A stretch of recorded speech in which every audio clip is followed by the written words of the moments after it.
अस्सलाम वालेकुम, मैं वसीम मलिक हूँ। आज तारीख है 4 फरवरी 2025 और मामला इस्लामाबाद हाई कोर्ट के जजेस का है। आज ऐसा इकदाम किया गया है जिससे अब कुछ चीज़ें वाज़ेह हो गई हैं। इस्लामाबाद हाई कोर्ट के जजेस अपने ऊपर मुसल्लत करदा चीफ जस्टिस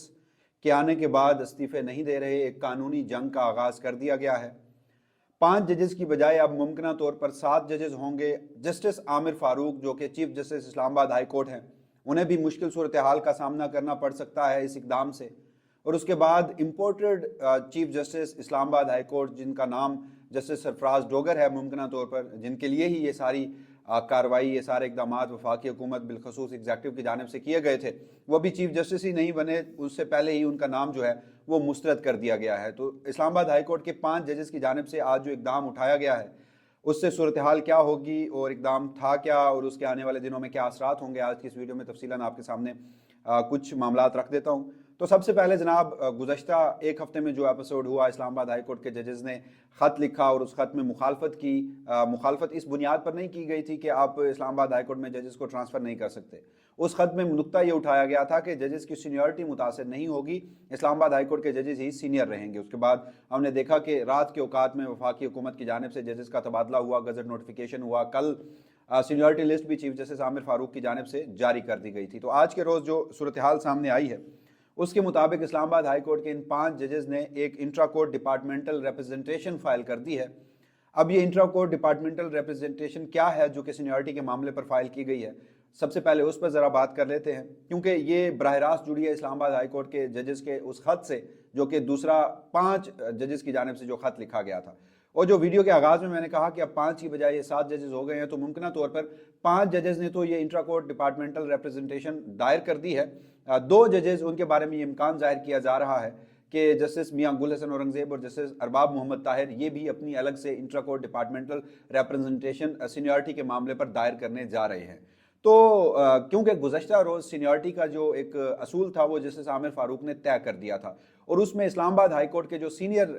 जज थे, सीनियर प्योनी जज, वो जस्टिस सरफराज डोगर थे। उनके बाद सीनियरिटी में जस्टिस मोहसिन अख्तर क्यानी थे, जस्टिस मियां गुल हसन औरंगजेब और उसके बाद जस्टिस तारिक जहांगीरी। तो यूं जो एक इम्पोर्टेड जज लाए गए थे, उसके बाद इस्लामाबाद हाई कोर्ट के जजेस की पूरी सीनियरिटी जो है वो मुतासिर हुई थी। और यहाँ पर यह बात भी काबिल गौर है कि ये सीनियरिटी सिर्फ इस्लामाबाद हाई कोर्ट के चीफ जस्टिस बनने के लिए मुतासिर नहीं हुई, बल्कि सुप्रीम कोर्ट ऑफ पाकिस्तान में भी 5 जजेस जो हैं उनका नाम जुडिशल कमीशन ऑफ पाकिस्तान के सामने जेर गौर आना है सुप्रीम कोर्ट के जजेस के लिए। तो उसमें भी इस्लामाबाद हाई कोर्ट के जो एक जज हैं वो तो कम हो गए सीनियरिटी में। जब उनकी सीनियरिटी 5वें से 6ठे नंबर पर गई तो इस्लामाबाद हाई कोर्ट के वो जज चीफ जस्टिस बल्कि सुप्रीम कोर्ट ऑफ पाकिस्तान में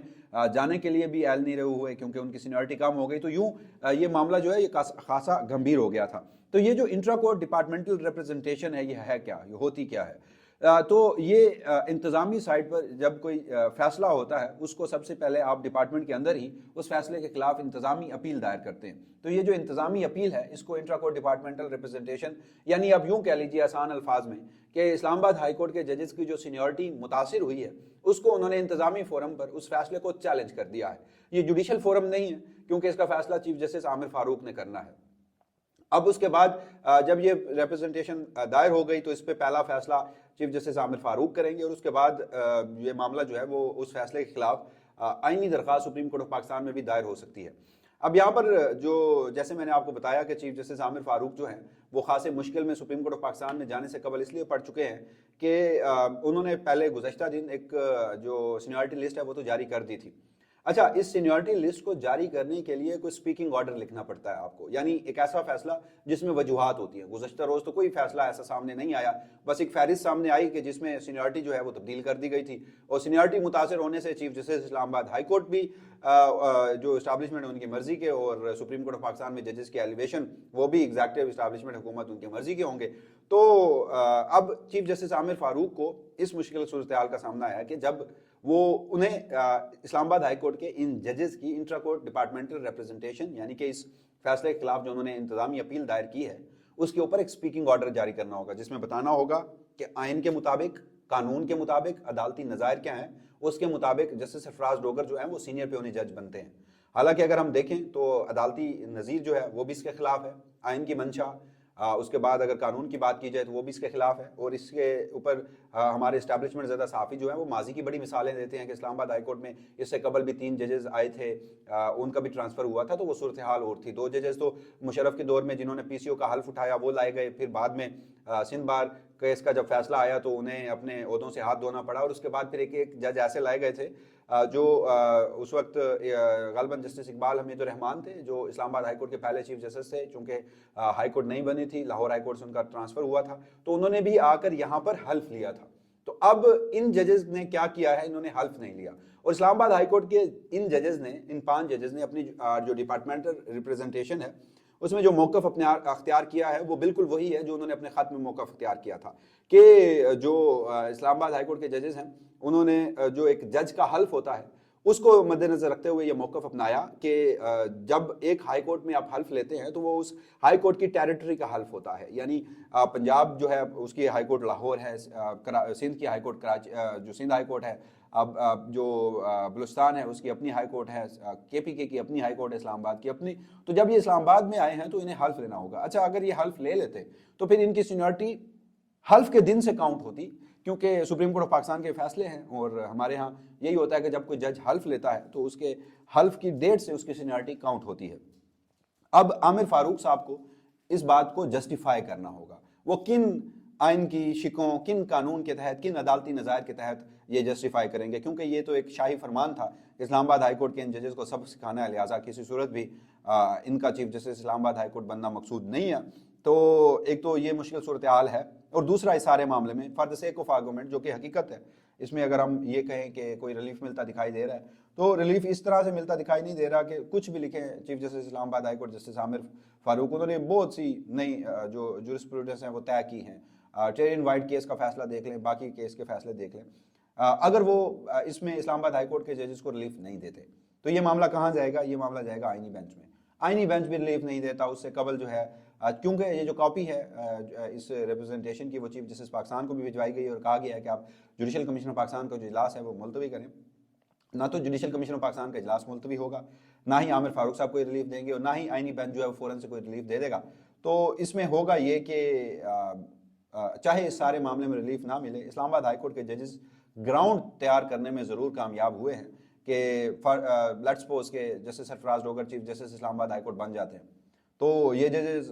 इस बात को कहने में, इस बात को दोहराने में बड़े असूल पर होंगे कि जी हमारा मामला तो है सीनियरिटी का, वो तो अभी ज़ेर इल्तवा है, उसका तो फैसला ही नहीं हुआ, लिहाजा हम जस्टिस सरफराज डोगर को चीफ जस्टिस ही नहीं मानते। उनको चीफ जस्टिस ना माना जाए, उन्हें काम करने ना दिया जाए, उनके खिलाफ फैसले जारी कर दिए जाएँ, तो ये तो खासी मुश्किल सूरत हाल नए आने वाले इंपोर्टेड चीफ जस्टिस के लिए भी हो जाएगी, इस्टाब्लिशमेंट और हुकूमत के लिए भी हो जाएगी।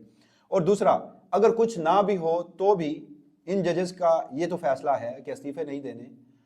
इस सारी सूरत हाल को जो इस्टेब्लिशमेंट की मंशा है उसके ऊपर सर तस्लीम खम करके इंडिपेंडेंस ऑफ जुडिशरी पर चुप करके नहीं बैठ जाना, बल्कि एक कानूनी जंग का आगाज़ करना है और अपने हिस्से की लड़ाई जो है वो लड़नी है, अपने हिस्से की शम्मा जो है वो रोशन करनी है। और यही सबसे बड़ी बात होती है कि जब इदारे के अंदर ही लोग अपने इदारों के लिए, अपने इदारों की आज़ादी के लिए खड़े होते हैं तो उम्मीद की जो एक किरण है वो बरकरार रहती है। तो ये बहरहाल अब तक की सारी सूरत हाल है। और इस सारे मामले पर अगर ये इंट्रा कोर्ट डिपार्टमेंटल रिप्रेजेंटेशन दायर ही ना की जाती और उससे कबल आईनी बेंच में चला जाता तो फिर आईनी बेंच के लिए बड़ा आसान मौकफ था कि हजूर चूंकि आपने वो रेमेडी जो है इस्तेमाल नहीं की, पहले आप जाकर वो रेमेडी इस्तेमाल कीजिए। तो बाकायदा कानूनी जंग का जो आगाज़ है वो किया गया है कि अब जो कुछ भी होगा खुली अदालतों में होगा, इस्टेब्लिशमेंट हुकूमत के एग्जीक्यूटिव के फैसलों पर सर तस्लीम खम नहीं किया जाएगा और इस्तीफे नहीं दिए जाएंगे, अपनी स्पेस भी नहीं छोड़ी जाएगी। तो एक पॉजिटिव डेवलपमेंट आज के रोज़ सामने आई है। दूसरी डेवलपमेंट ये है कि जैसे मैंने आपको बताया कि जो इसकी कॉपी चीफ जस्टिस को भी भिजवाई गई है, तो आज के रोज़ इतलात के मुताबिक चीफ जस्टिस याहिया अफरीदी और आज़म नज़ीर तार साहब इनके माबैन मुलाकातें हुई हैं, जिसमें एक हाई कोर्ट के चीफ जस्टिस साहब भी मौजूद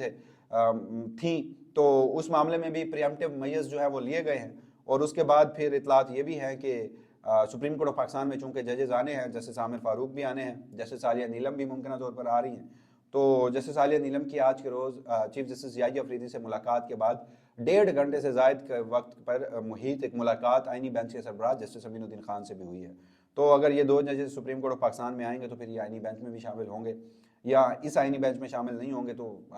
2 आईनी benches supreme court of Pakistan में मुमकिन तौर पर बन सकते हैं। तो स्टेटस को ये बरकरार रहा तो ये सारी सूरत हाल रहेगी। तो इस हवाले से जो भी मजीद तफसीलात होंगी वसीम मलिक अपने इसी प्लेटफॉर्म से आपको आगाह करेगा। तब तक के लिए मुझे दीजिएगा इजाज़त। अल्लाह निगहबान।